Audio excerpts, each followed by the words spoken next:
tempo que é um fundamento político, que é chamar a sociedade para o problema do menor. Bom, estando lá com ela, levei o que se fazia no interior e, ao mesmo tempo, ela me deu notícia desse projeto Caminho de Volta. Agora, neste ano, eu fui nomeado pelo Dr. Calandra como diretor do Núcleo da Infância e da Juventude, com a sigla NINJUVE, da APAMAGES. E, baseado nisso, é que novamente eu procurei a doutora Gilca para um intercâmbio de ideias entre a APAMAGES e o seu programa Caminho de Volta. Com isso, nós estamos aqui hoje justamente para falar sobre isso. O projeto da doutora Gilca é da maior relevância para todos, uma vez que é um problema cruciante no nosso meio social, que é a criança desaparecida e que muitas vezes os pais ficam aí atormentados à procura do filho e da filha e não encontra.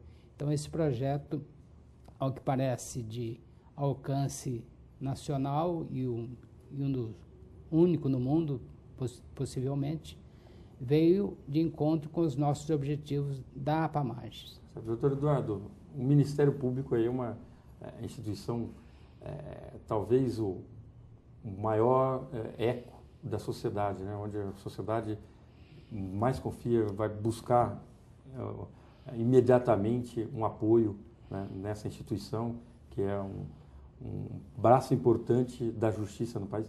Como é que o Ministério Público enxerga a sociedade se mobilizando, né, uma entidade aí surgida dentro da Faculdade de Medicina da USP, mas com ramificação já com polícia, judiciário, pessoas físicas e jurídicas. Como é que enxerga uma atitude dessa como esse projeto Caminho de Volta? Muito bem. Eu tomei conhecimento do projeto Caminho de Volta na qualidade de promotor da infância e juventude e assisti num curso sobre genética forense na Faculdade de Medicina, um curso de atualização. E no momento em que me foi explicado pela doutora Gilca os objetivos do projeto, que estava bem no começo, eu, assim como todos que tomam conhecimento do projeto, me apaixonei e me engajei ao projeto imediatamente. Isso vem ao encontro do que o ECA preconiza, que é exatamente a sociedade deve buscar soluções para resolver o problema da infância no Brasil, que é muito grave.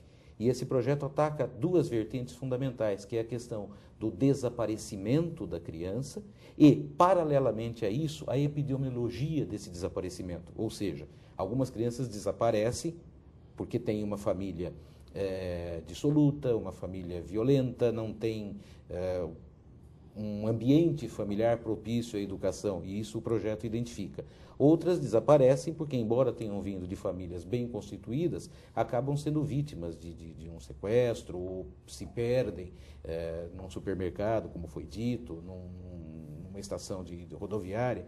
E quem tem filho, né, nós que temos filhos, nós sabemos que talvez não exista nada pior para um pai do que não saber do paradeiro do seu filho. Em alguns casos é pior do que saber que o filho se foi definitivamente. E o projeto ele apresenta um resultado nesse sentido.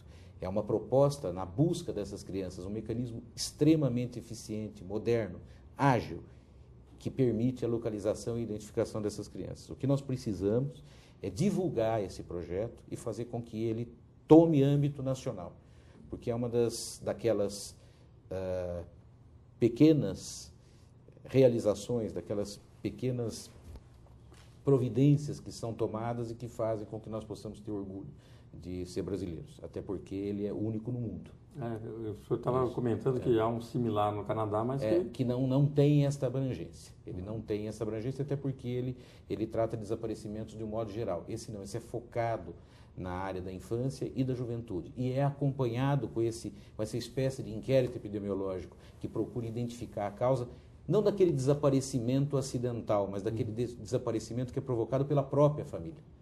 E auxilia os órgãos públicos a orientar as suas políticas sociais no sentido de suprimir essas causas tão tristes da nossa realidade.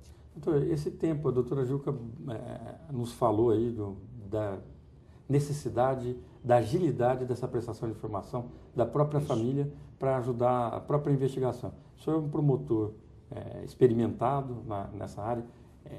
Como quantificar isso e alertar essa população de que isso é verdadeiramente importante? Quanto mais rápido se acionar a polícia, mais rápido, maiores são as chances de se encontrar, imagino, né? Hoje, qual o mecanismo que nós tínhamos até então para localizar uma criança? Uma criança que desaparece, o mecanismo tradicional era a informação à polícia e a divulgação de fotografias dessa criança. Se essa criança efetivamente fugiu de casa, eu tenho um perfil, eu tenho algumas medidas que eu tenho que tomar. Se essa criança foi sequestrada, são outras as medidas. Se essa criança se perdeu, outras providências. Quanto mais rápido eu atuo nesse desaparecimento, quanto mais rápido a polícia tem notícia desse desaparecimento, quanto mais rápido o psicólogo se entrevista com a família e procura verificar em qual destas 3 hipóteses nós estamos atuando, as providências elas são tomadas mais rapidamente e, obviamente, nós conseguiríamos reverter os danos com muito mais celeridade. Doutor Romeu, o senhor tem uma experiência aí muito grande em lidar com lares problemáticos, né, que acabam levando o jovem até para o ato infracional, mas especificamente até nesse caso, estamos debatendo aí, para fugir. Como a sociedade pode ajudar essa família que tem problemas às vezes de alcoolismo, de droga, de violência? Como que a sociedade pode interferir preservando aí a própria... A unidade familiar. Essa unidade familiar. Lutar para preservar essa unidade familiar. Bom, então eu volto àquilo que eu falei no início, que é a entidade que eu sou patrono, a MICRI. Nós lá, quer dizer, o conceito da entidade é o seguinte: solidariedade humana, que é um princípio religioso, participação da coletividade, que é um fundamento político. Então, é engajar a sociedade no problema social grave das famílias carentes. Então, o que nós fazemos é isso: quem pode, ajuda quem não pode. E, com isso, os problemas surgem de variadas formas. E um deles é o problema da criança que desaparece sem se ter notícia.